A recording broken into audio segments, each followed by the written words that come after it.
Hollywood thriller screen presenting never let go. कहानी की शुरुआत एक नरेशन से होती है जहां पर हमें एक छोटा लड़का बताता है कि दुनिया भर में एक एंटिटी फैली हुई है जो लोगों को अपना शिकार बनाती है और हमें मैनिपुलेट करती है, जिस वजह से हम एक दूसरे को मार रहे हैं। इस एंटिटी ने अर्थ पर कुछ समय पहले हमला किया था। दुनिया में अब शायद ही कोई बचा है हमारे सिवा। हम लोग दूर दराज इस जंगल के बीच में रहते हैं और हमारा घर हमें इस एंटिटी से सेफ रखता है। आगे हमें इस एंटिटी के बारे में बताया जाता है कि जब मेरी माँ जून छोटी थी तब उस एंटिटी ने एक सांप के रूप में आकर उन पर हमला करने की कोशिश की थी, लेकिन मेरी माँ घर से जुड़ी हुई एक रस्सी से बंधी हुई थी, इसलिए वो एंटिटी माँ को कुछ भी नहीं कर पाई। जिस घर में हम रहते हैं उसे मेरे दादा ने कुछ शक्तियों की मदद से बनाया है, इसीलिए वो एंटिटी कभी भी घर के अंदर नहीं आ पाती। अगर हमको बाहर जाना होता है तो हम घर से जुड़ी हुई रस्सी से बाहर निकलते हैं ताकि घर हमें प्रोटेक्ट कर सके। जिसके बाद अगले दिन हम देखते हैं कि इनका घर जंगल के बीच में था। जून के 2 बेटे थे, बड़ा बेटा सैम और छोटा बेटा नॉलन। नॉलन के साथ एक डॉग भी होता है जिसका नाम है कोडा। नाश्ते के समय हम देखते हैं कि इनकी हालत बहुत ही खराब होती है। ये लोग एक उबला हुआ आलू खाते हैं या फिर जंगल के छोटे मोटे जानवर। इसके बाद ये तीनों रस्सी बांधकर शिकार करने के लिए निकलते हैं। वहीं डॉग भी रस्सी से बंधा हुआ होता है। यहाँ पर जून जब जा रही होती है तब उसे जंगल के बीच में एक आदमी दिखाई देता है जिसे उस एंटिटी ने शायद पजेस कर लिया है, लेकिन जून बचपन से ये सब देखती आ रही है, इसीलिए वो उसको इग्नोर करके आगे बढ़ती है। वहीं नॉलन को आगे एक अंडा दिखाई देता है और वो उसको लेने के लिए आगे बढ़ता है, लेकिन उसकी रस्सी खत्म हो जाती है। इसलिए नॉलन रोप को खोलने लगता है क्योंकि वो बस 2 ही कदम की दूरी पर था, पर सही समय पर सैम आकर उसको रोकता है। फिर दोनों भाई वहां से जाने लगते हैं। तभी सैम धीरे से आवाज में नॉलन से कहता है कि मॉम मुझसे तुमसे ज्यादा प्यार करती है। ये सुनकर नॉलन को बुरा लगता है, पर जब वो सैम से पूछता है कि तुमने अभी अभी क्या कहा, तो सैम काफी हैरान होता है और कहता है कि मैंने तो कुछ भी नहीं कहा। यानी कि नॉलन का एक वहम होता है। सैम ने सच में कुछ नहीं कहा था, लेकिन नॉलन को लगता है कि सैम झूठ बोल रहा है और गुस्से में आकर वो सैम की रोप पर पैर रख देता है, जिस कारण सैम हड़बड़ा जाता है और वो नीचे गिर जाता है। साथ ही उसकी रस्सी निकल जाती है। ये खतरा देख नॉलन तुरंत सीटी बजाता है और अपनी मॉम को सिग्नल देता है। वहीं नॉलन अपनी रस्सी काटकर सैम को नीचे से ऊपर लाता है, पर तभी हम देखते हैं कि उसी पेड़ पर एक अजीब औरत जिसकी सांप जैसी खाल होती है और एक क्रिएचर जैसी जुबान, वो बाहर आकर इन दोनों पर अटैक करने वाली होती है। तभी पीछे से जून आकर इन्हें ऊपर ले जाती है और अपनी रस्सी से इन लोगों को बांध देती है। अब वो क्रिएचर जून के पास आकर उस पर गुर्राने लगता है। वहीं बच्चों को तो कुछ भी समझ में आ ही नहीं रहा था कि आखिर ये हो क्या रहा था। यहाँ पर एक बात तो समझ में आती है कि बच्चे उस क्रिएचर को नहीं देख पा रहे थे। खैर, अब इस हादसे के बाद जून बच्चों पर बहुत ही ज्यादा गुस्सा करती है कि उन्होंने रूल्स तोड़े हैं। पहले तो वो उनसे माफी मंगवाती है, जिसके बाद ये लोग डिनर के लिए लाया हुआ शिकार पकाकर खाते हैं। तभी जून उनको वापस समझाती है कि इविल एंटिटी कैसे लोगों से ट्रिक करती है और वो एक कहानी बताती है कि जब वो छोटी थी तब एक बार इविल एंटिटी छोटी लड़की के रूप में उसके सामने आई थी। वो लड़की रोप के लिमिट से बाहर थी, उसको चोट लगी थी, लेकिन मुझको समझ आ गया था कि ये बस एक छलावा है, इसलिए मैंने उसको नहीं बचाया। उस दिन के बाद से आज तक मुझे उस लड़की की पुकार सुनाई देती है, लेकिन इतना सब कुछ कहने के बावजूद नॉलन को अभी भी अपनी माँ पर भरोसा नहीं होता है। वो बाहर की दुनिया देखना चाहता था, वो अच्छे खाने की तलाश में था। उसको ये भी लग रहा था कि उसकी माँ झूठ कह रही है, किसी कारण से बाहर कोई एंटिटी नहीं है और हमारे जैसे लोग भी हैं। अब डिनर के बाद वो एक क्लेंजिंग रिचुअल करती है जिसमें एक एक करके दोनों बच्चों को एक सेलर यानी छोटे से बेसमेंट में बंद कराती है। वो एक तरह से इस घर के लिए प्रेयर करने के लिए कहती है ताकि इनके अंदर अगर कोई डार्कनेस है तो वो घर के बाहर चली जाए। शाम को जून बाहर बैठी हुई थी और तभी हम उस औरत वाले क्रिएचर को देखते हैं जो घर की तरफ देखकर गुर्रा रही थी। वहीं उस पेड़ से भी सांप अंदर जा रहा था। अब रात को नॉलन सैम से कहता है कि आज हम लोग बिना रोप के बाहर थे, लेकिन हमको कुछ भी नहीं हुआ।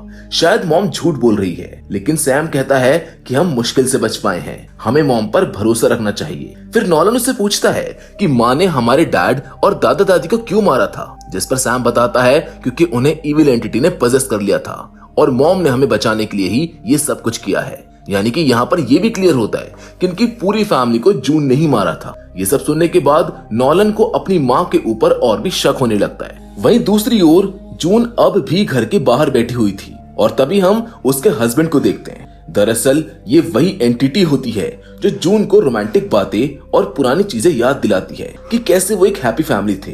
पर जून उससे कहती है कि वो मेरा अतीत है और मैं अपने बच्चों को बचा कर रहूंगी। लेकिन तभी वो इविल धमकी देता है कि तुम अपने बच्चों को ज्यादा दिन तक बचा नहीं पाओगी, एक दिन मैं उनको पजेस करके ही रहूंगा।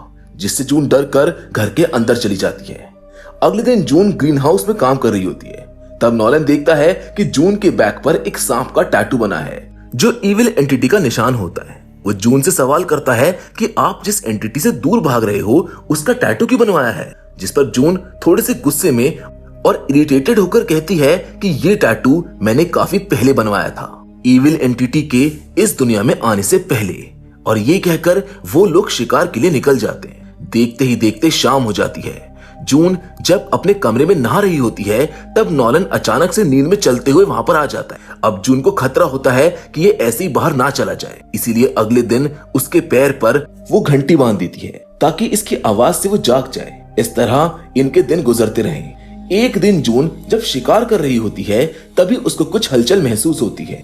वो अपना क्रॉसबो निकालकर आगे बढ़ती है और तभी वो देखती है कि एक कौवा नॉलन के चेहरे को नोच रहा है। ये नजारा देखकर जून एक पल के लिए पूरी डर जाती है, पर अगले पल वो खुद को संभालती है और उसको पता चलता है कि ये तो बस एक इल्यूजन है और वो शांत हो जाती है। लेकिन आज इन्हें खाने के लिए कुछ भी नहीं मिला था, इसीलिए ये लोग पेड़ों की छाल निकालकर उसे ही पकाकर खा रहे होते हैं। अब ऐसे ही एक दिन जब ये तीनों लोग छाल इकट्ठा कर रहे थे तभी नॉलन देखता है कि जून और सैम अचानक से उसको छोड़कर चले गए हैं। लेकिन तभी कोई उसका रोप खींचकर उसे एक कुएं की तरफ खींचने लगता है और अंदर गिरने के बाद एक स्नेक लाइक ह्यूमन क्रिएचर उसको खाने लगता है। लेकिन दूसरे पल में वो इस सपने से उठ जाता है। दरअसल वो अभी भी नींद में ही चल रहा था और चलते हुए घर के बाहर आ गया था, और वो भी बिना रोप के।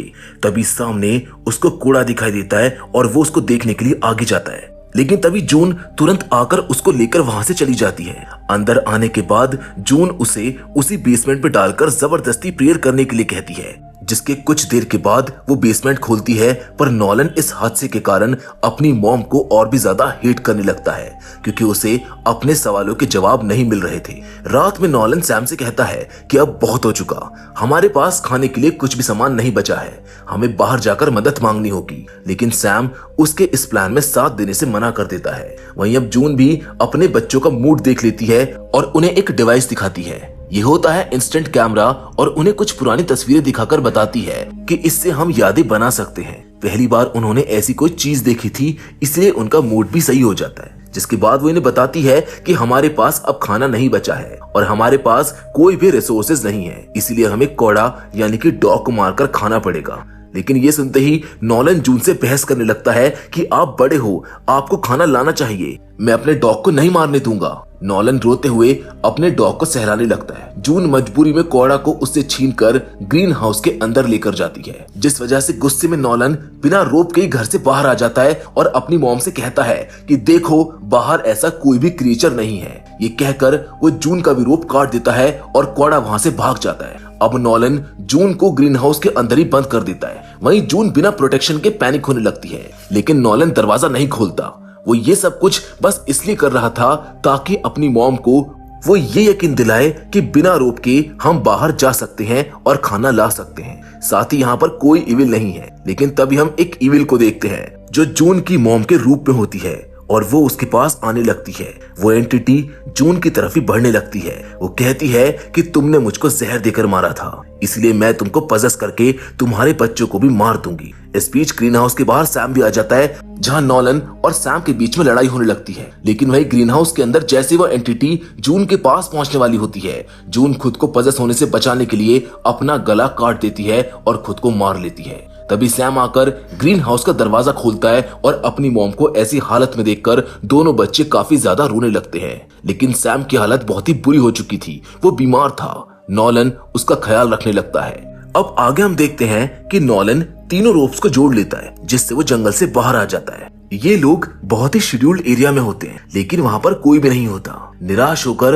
वो घर लौट आता है, लेकिन तभी वहाँ पर एक आदमी आ जाता है और उसको बताता है कि मैं एक हाइकर हूँ और मैं जंगल से जा रहा था तब मैंने तुम्हारी चीख सुनी, इसलिए मैं यहाँ पर आ गया। नॉलन को लगता है कि ये शायद वही इविल होगी, जिस पर वो हाइकर अपना नाम वगैरह बताता है, जिसके बाद नॉलन को यकीन होता है कि ये सच में एक इंसान है। नॉलन उसको बताता है कि मेरी माँ मर चुकी है और मेरा भाई बीमार है, उसे खाने की जरूरत है, जिस पर हाइकर कहता है कि मेरे पास खाना है। लेकिन तभी सैम वहाँ पर आ जाता है। हाइकर कुछ कहता, इससे पहले सैम हमला कर देता है और वो हाइकर घायल होकर वहाँ से भागने लगता है। लेकिन नॉलन हाइकर के पीछे जाने लगता है। वो देखता है कि वो आदमी पेड़ के पास गिरा हुआ था और उसने 911 को कॉल किया था।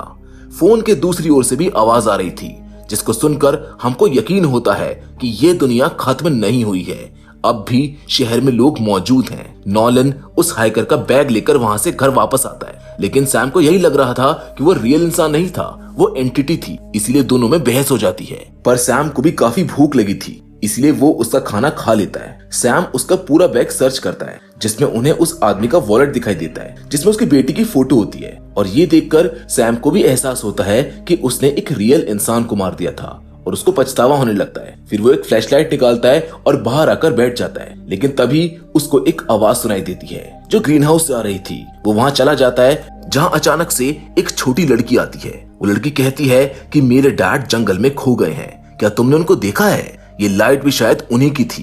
अब सैम ने इस लड़की की फोटो देखी थी, इसीलिए उसको पता था कि ये हाइकर की ही बेटी है। इसलिए वो उससे माफी मांगता है और कहता है कि गलती से वो मारे गए हैं। वो लड़की रोते हुए वहां से चली जाती है। सैम भी उसका पीछा करने लगता है, लेकिन रस्सी एक जगह आकर खत्म हो जाती है, इसीलिए वो रस्सी खोलकर जंगल में चला जाता है। लेकिन अचानक से वो लड़की गायब हो जाती है और तभी हम देखते हैं कि एक पेड़ से काफी सारे हाथ बाहर आते हैं और वो एंटिटी पेड़ के ऊपर चढ़ जाती है, जो सैम के पीछे के पेड़ से होते हुए उसके साइड में आ जाती है। वो एक अजीब सी क्रिएचर की तरह होती है और अपनी लंबी जुबान निकालकर सैम के शरीर में घुस जाती है। यानी अब सैम भी पजेस्ड हो चुका है। दूसरी ओर बेडरूम में नॉलन की आंख खुलती है और वो रस्सी बांधकर बाहर आता है। तभी घर के पास सैम आता है और उसकी रस्सी काट देता है। अब अचानक से नॉलन के सामने वो लड़की और गाड़ी की लाइट्स ऑन हो जाती हैं। ये देखकर वो भागते हुए घर के अंदर आ जाता है, लेकिन सामने कोई भी नहीं होता। अब घर में वो सैम को देखने के लिए आता है तो वो बेडरूम में चुपचाप बैठा हुआ था। उसके ऊपर एक अंधेरा साया था, जो देखकर नॉलन घर को पकड़ते हुए वही रिचुअल की प्रेयर बोलने लगता है। लेकिन सैम पजेस्ड होकर नॉलन को बहुत बुरी तरह मारता है और उसको एक कमरे में बंद कर देता है। देखते ही देखते वो पूरे घर को आग लगा देता है और खुद बाहर आकर बैठ जाता है। अंदर नॉलन किसी तरह खिड़की से बाहर आता है और घर के दूसरे हिस्से की तरफ जाने लगता है, जो सेफ था। लेकिन सैम उसको चिढ़ाते हुए कहता है कि ये घर अब तुमको प्रोटेक्ट नहीं करेगा। नॉलन जब अंदर जाता है तब वही एंटिटी जून के रूप में आती है, जो नॉलन को अपने पास बुलाने लगती है। लेकिन नॉलन बहुत ही चालाक होता है। वो धोखे से उस एंटिटी को अपने साथ सेलर में खींच लेता है और सेलर को बंद कर देता है। वहीं बाहर सैम जलते हुए घर के साथ अपनी एक फोटो खींचता है और अंदर नॉलन उस सेलर में एंटिटी के साथ होता है, जो जोर जोर से प्रेयर बोलने लगता है। उन्हीं प्रेयर्स के कारण एंटिटी बहुत ही ज्यादा तड़पने लगती है। एंटिटी जून के शरीर को फाड़कर अपने असली रूप में आ जाती है और तड़पने लगती है। प्रेयर सुनते सुनते वो एंटिटी मारी जाती है, लेकिन अब घर भी पूरी तरह जल चुका है। अब कुछ समय बीत जाता है और हम देखते हैं कि एक रेस्क्यू टीम आ जाती है, जो नॉलन को बचा लेती है। शायद ये टीम 911 के कारण ही यहाँ पर आई हुई थी, जिसे वो हेलीकॉप्टर से लेकर चले जाते हैं। थोड़ी देर के बाद नॉलन को होश आता है। वो अपने भाई के बारे में पूछता है। उसको भी रेस्क्यू कर लिया गया था, जिसके साथ दोनों भाई बच जाते हैं। लेकिन अंत में हम उस फोटोग्राफ को देखते हैं जो सैम ने खींचा था। उसके हाथ पर उसी इविल एंटिटी का हाथ होता है और इस सीन के साथ ये कहानी यहीं पर खत्म हो जाती है। तो दोस्तों, इस कंफ्यूजिंग एंडिंग के साथ ये मूवी यहीं पर खत्म हो जाती है। अब बात करते हैं कि आखिर ये इविल एंटिटी रियल में थी या फिर नहीं। वेल, डायरेक्टर ने इसका जवाब ऑडियंस पर छोड़ा है, यानी कि ये भी एक ओपन एंडेड मूवी थी। अगर आप क्रीचर को रियल समझते हैं तो वो रियल है, नहीं तो वो रियल नहीं है। वैसे काफी ऑनलाइन थ्योरीज ये सजेस्ट करती हैं कि वो इविल एंटिटी रियल में नहीं थी। ये सब जून के दिमाग का एक वहम था। जून इससे पहले अपने पेरेंट्स के साथ एक अजीब एनवायरनमेंट में पली और बड़ी हुई थी। ये इविल एंटिटी सबसे पहले उसकी मॉम को नजर आने लगी थी, या उनको लगने लगा था कि बाहर की दुनिया में कोई इविल एंटिटी फैली हुई है और उन्हें लगा कि इस इविल ने पूरी दुनिया पर कब्जा कर लिया है। इसीलिए अपने अपने तरीके से उन्होंने अपने घर को प्रोटेक्ट किया और रोप के जरिए आने जाने लगे। वो खुद को दुनिया से पूरा अलग रखते थे, इसी दरमियान जून की शादी भी होती है एक लड़के के साथ।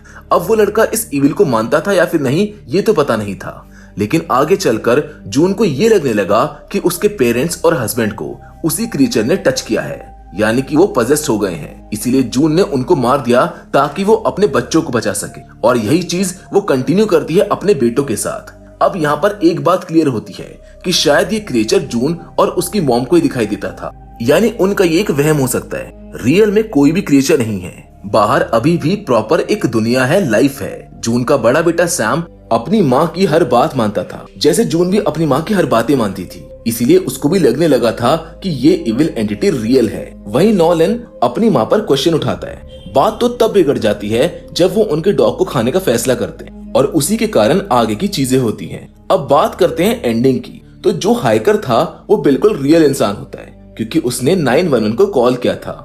लेकिन रात में जो उसकी बेटी सैम को मिलने आती है वो रियल नहीं थी, वो सैम की इमेजिनेशन थी, या फिर ये कह सकते हैं कि वो इविल एंटिटी थी। जब वो लड़की उस पर हमला करती है तब उसको लगने लगता है कि वो भी अब पजेस्ड हो गया है, और एंडिंग में वो अपने भाई को भी मारने के लिए आता है, और भाई वही प्रेयर्स बोलने लगता है जो वो अक्सर बोला करता था। इसीलिए नॉलन को भी वो सच लगने लगता है कि क्रिएचर है। इसीलिए घर के अंदर उसे अपनी माँ उस क्रिएचर के रूप में दिखाई देती है, जिससे वो उसी छोटे से बेसमेंट में बंद करके वो प्रेयर बोलता है, जिसके कारण उसकी माँ यानी कि वो क्रिएचर आजाद हो जाता है और उसको लगता है कि वो क्रिएचर अब मारा गया है।